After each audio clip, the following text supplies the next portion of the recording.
That's part There of it the goes. exercise, all right? Send it. Make sure you have a box of ammo, so you don't have to get up. All right. Give me a second. No need to stretch. Yeah! Oh! Wow. Woo! 1,000-yard club right Stopping there. right there. I am stopping right there. There's a club now, is there? Well done, Scout. First shot. 1,000 yards. I'm the president. That felt great. That felt great. Never shot it, so.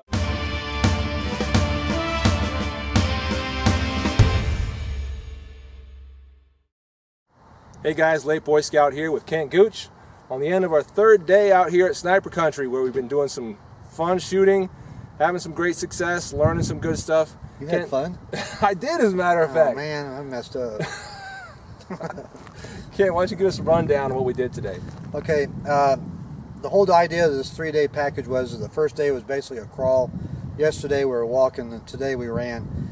And we started off the morning with an exercise. Basically what I did was I lined everybody up on the line, and it was just bobbing back and forth between different targets at different ranges, and that was testing the students' abilities to rapidly manipulate their scopes, transition between targets of varying ranges. And we did that pretty much most of the morning, just back and forth.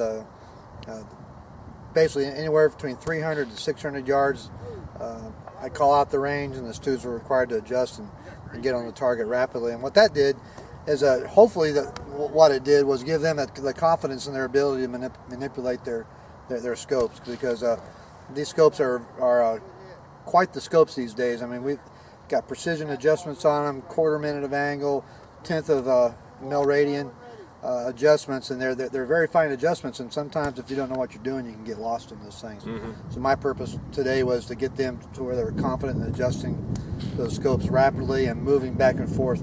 In the level 2 course, we'll actually get into hold-offs, holding off for elevations where they're not dialing it on. But the whole crawl, walk, run concept is that learn how to manipulate that scope first, then we'll teach you the easy and quick ways, but you need to be able to know how to manipulate the scope. And one of the things about that, about learning to manipulate the scope, is it kind of ties back to what we talked about earlier, which is just kind of demystifying the whole thing. Right, yeah.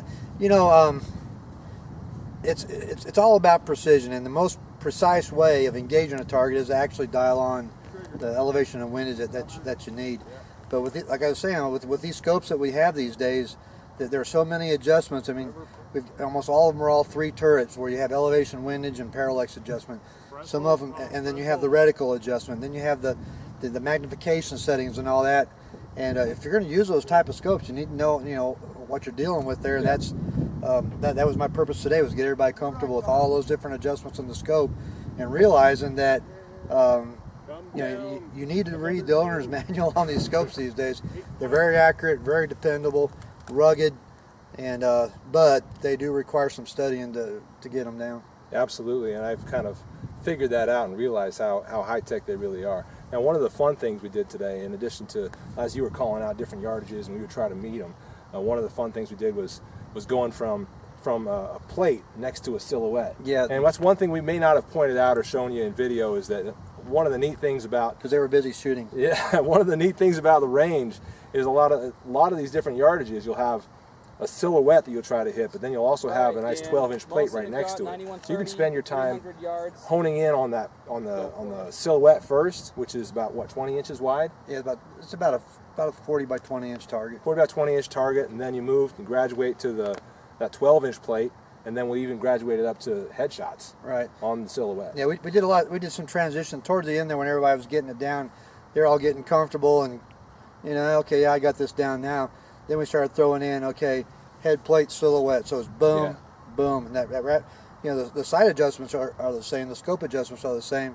But what that's just a little exercise in adjusting your natural point of aim. Because what would happen with a lot of the guys, they'd center up on that plate, and then they kind of force the rifle over onto the silhouette, and you could really tell it, because if it was a left to right transition, a lot of the shots were still on the left edge of those silhouettes, because they weren't quite readjusting their natural point of aim, centering up on the silhouette. And that goes back to what you talked about earlier, where putting torque on the rifle is not a good thing. Right, yeah, and a couple of them saw that today.